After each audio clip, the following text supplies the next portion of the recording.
David Goggins is an author, speaker, retired Navy SEAL, and is one of the greatest endurance athletes in the world who is named a hero of running by Runner's World. He went from growing up in an abusive household and struggling with asthma, racism, and obesity, to becoming a Navy SEAL, owning the world record for the most pull-ups done in 24 hours, and becoming one of the world's highest paid public speakers. Need motivation? Watch Top 10 with Believe Nation. Top 10, I got a top 10. Got my motivation high for my top 10. Gotta learn from the wise women and men. All my life, like na na na na. For my top 10, top 10, na na na na. This one's for my top 10. Hey, it's Carmichael, and I make these videos because you are probably the most ambitious person in your circle, but you know you're capable of more, and you get that push by surrounding yourself with the best. So today, let's learn from one of the best, David Goggins, and my take on his top 10 rules for success. Enjoy. Okay, let's kick it off with rule number 1. Find the next climb. When you get to where you want to go in life, when you finally get there, you finally reach that point, and you're there, and you're happy as hell, realize this: you're not there yet. When you get that feeling that you arrived, be afraid. Right. Be truly afraid, because now you start to do this. Slowly die. Slowly die. Either you're getting better or you're getting worse. You're not staying the same. Yeah. So when you get to where you think the journey is ended, and you're sitting back and you're like, I arrived, I'm on Mount Everest. I climbed 29,029. Yeah. The best thing to do is fall back down that damn mountain as fast as you can and start climbing.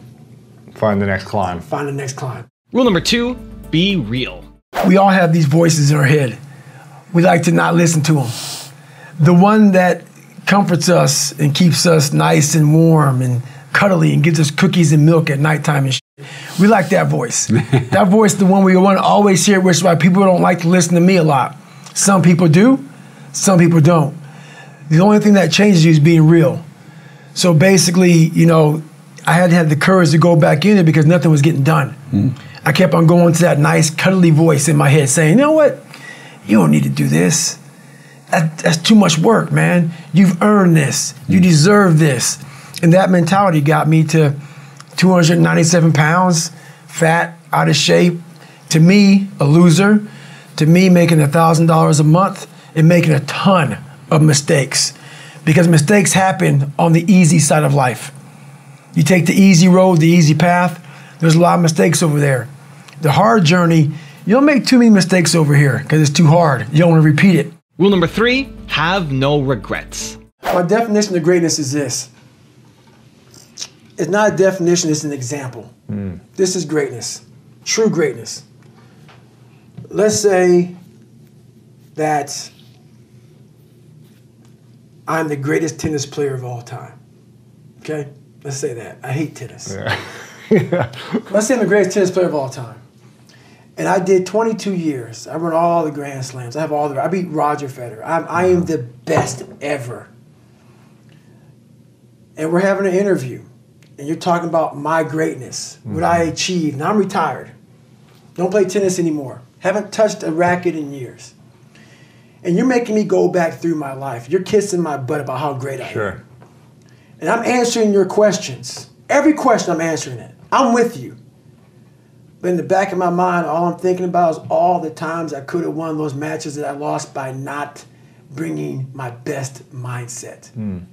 You're haunted by all the opportunities that you missed by not bringing your best at that time. When you could have won, but you didn't win because you allowed life to interfere with that one shot. When you're sitting there getting ready to serve for the match and your mind is not thinking about where that ball placement needs to be, but it's thinking about your family this or this at work or that at work. That's greatness. Greatness is your recall on every single shot that you missed throughout a 20-some year career. Every shot, you can go back and say, I was here. this person was in the red shirt there. Greatness is being so aware of the time of life in the second that went by, and you can recall like it was yesterday. Greatness is being able to go back there, not making that same mistake again, and being haunted by it. That is greatness. Rule number 4, overcome yourself. I realized that God wasn't going to give me a get out of jail free card. And from the time I was born and to the time I was 19 years old, my life had these hurdles. I constantly hit obstacles, obstacle after obstacle after obstacle. And I had to figure out how to manage suffering, how to deal with it, because it'd be part of my life forever. At least that's what I thought. So in order to deal with it, I had to be able to conquer it and overcome it and deal with it and know that in this suffering, there has to be some kind of growth. With every obstacle, I look at it as friction now. Without friction, there is no growth.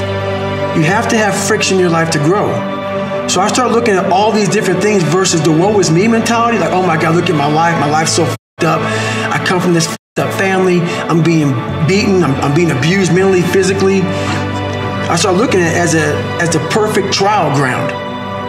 So I had to flip it upside down and say, okay, I'm suffering tremendously, mentally. Use this to your advantage versus your disadvantage. So that's what I did. Versus looking at it as like, oh my God, woe is me, I'm never gonna get out of here. I looked at it as, okay, hang on a second. If I can overcome this, if I can find some power in this, some way to get through this, that right there will be the fuel for the rest of my life. And so I found great strength in suffering.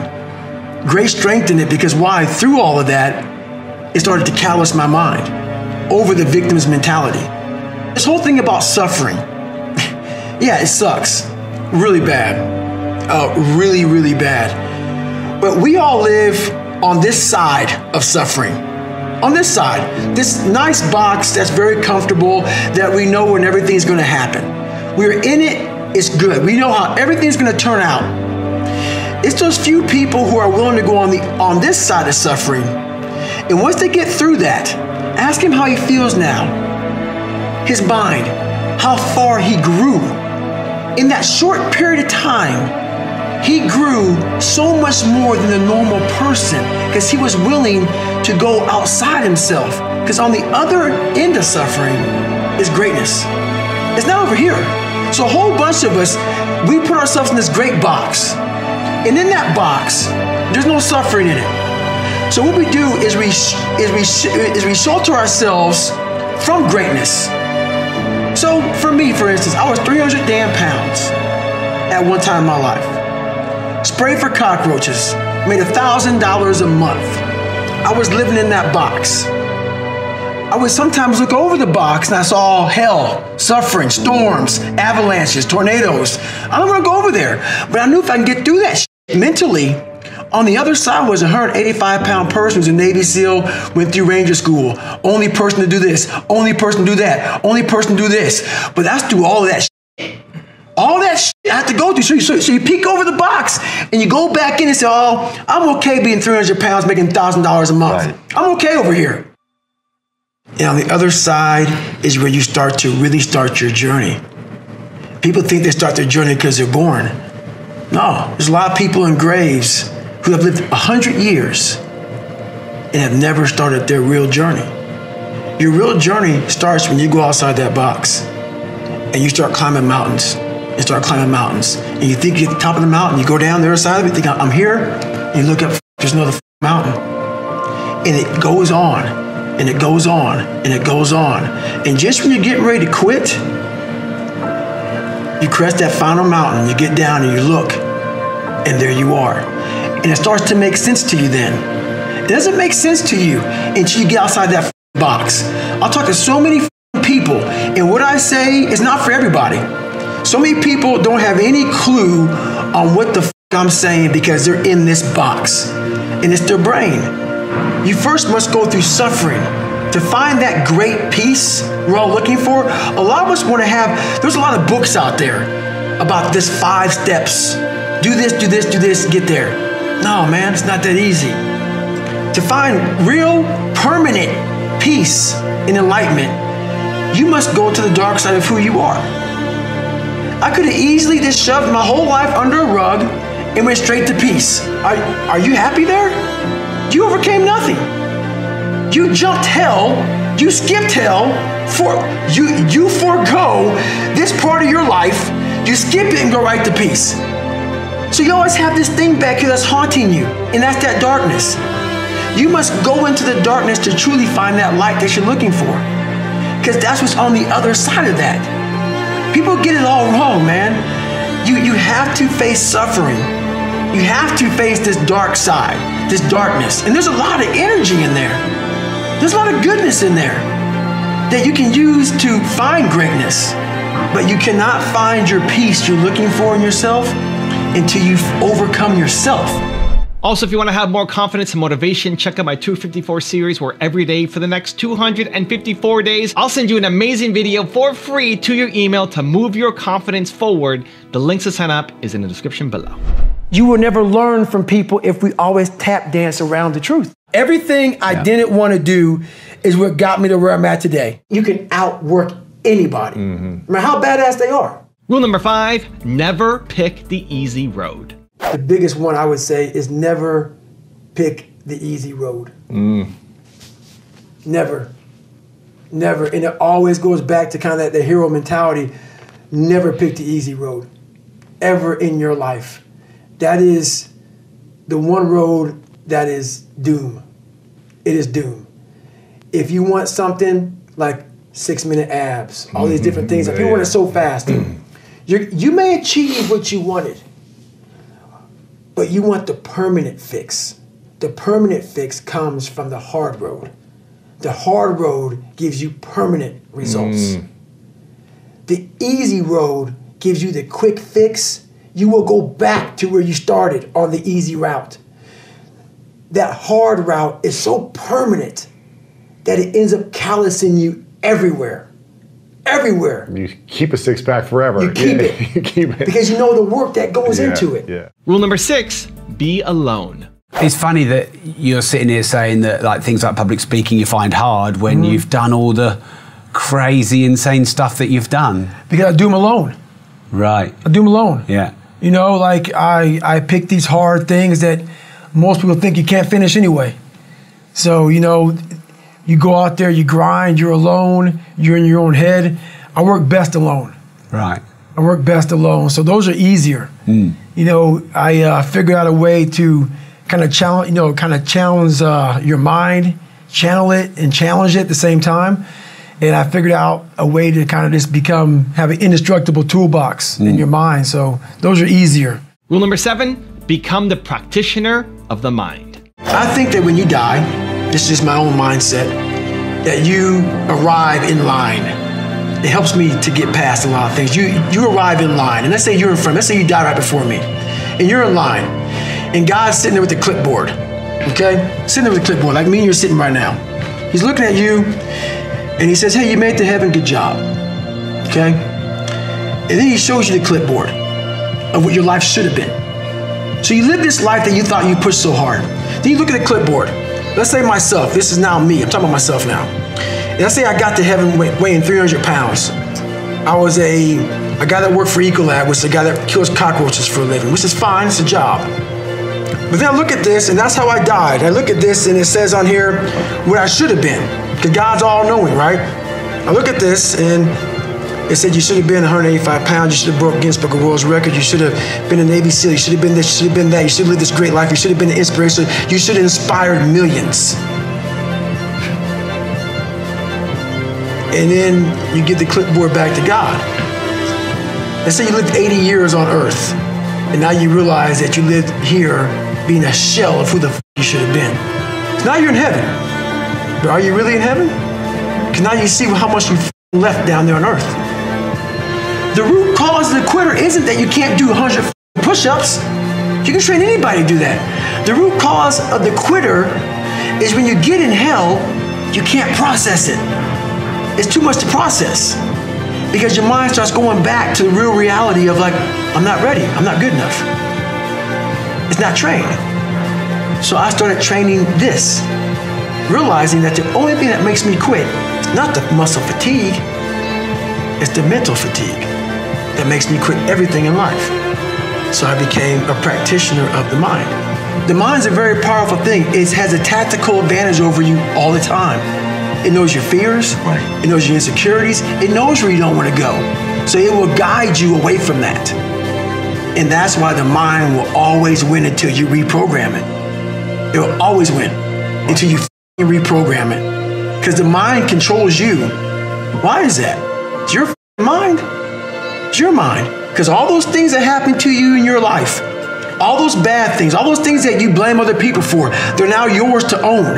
You got to figure out a way to reprogram your mind to get outside the box. Rule number 8, have courage. I had a starting point. And the starting point was this very scared, immature, fragile kid. But through figuring out this fragile kid, I found out, well, shit. Through all this muck and shit, this can come out the other end. A person that has 4,030 pull-ups, who runs miles and miles and miles at a time. But we all have these abilities, not just to run and do pull-ups, but these abilities that once we go back into our dark holes, that a lot of us have. A lot of us come from, insecurities, a lot of issues, but we don't want to visit that place. Place is scary. Place is something that we want to forget about. I had the courage, finally, to go back in there and organize that shit. Get it organized in my mind and figure out, where to start from. So, but the journey led me to the so-called superhuman stuff that I do now. Rule number 9, armor your mind. It's kind of cliche, but the first thing about it, man, is you can't ever hit the snooze button.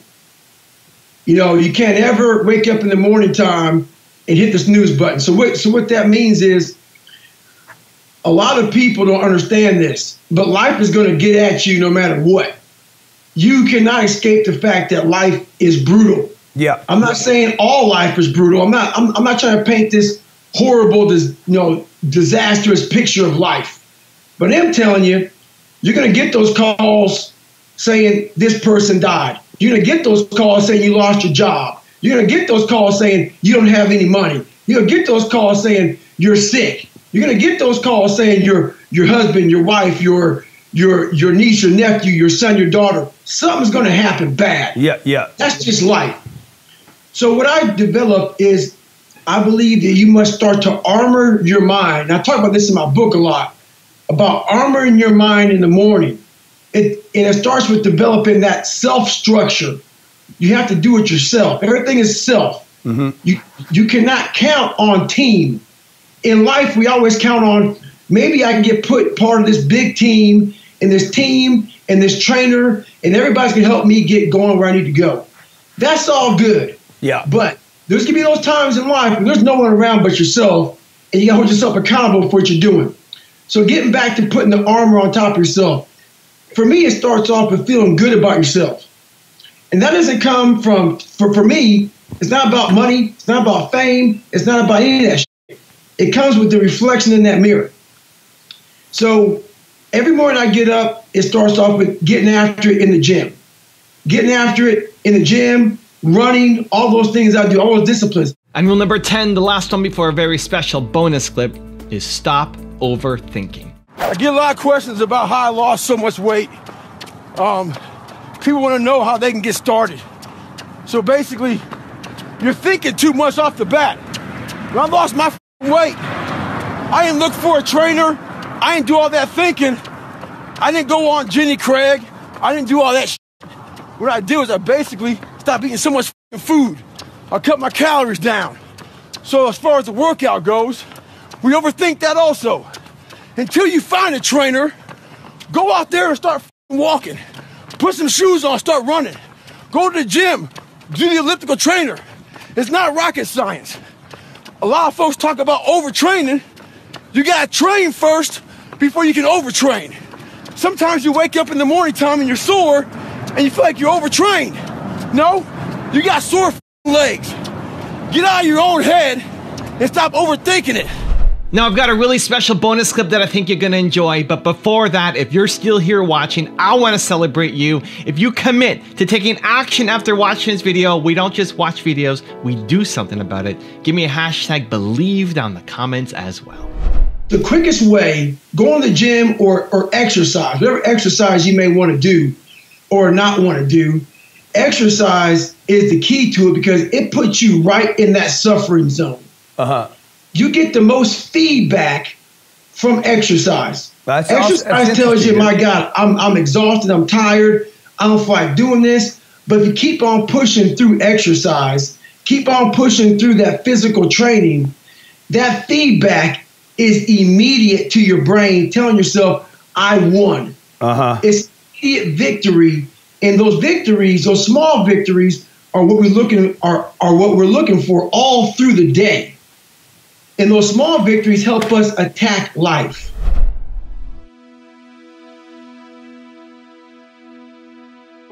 If you want another awesome video in our Black Excellence series, check out the video right there next to me. I think you'll enjoy it. Continue to believe, and I'll see you there.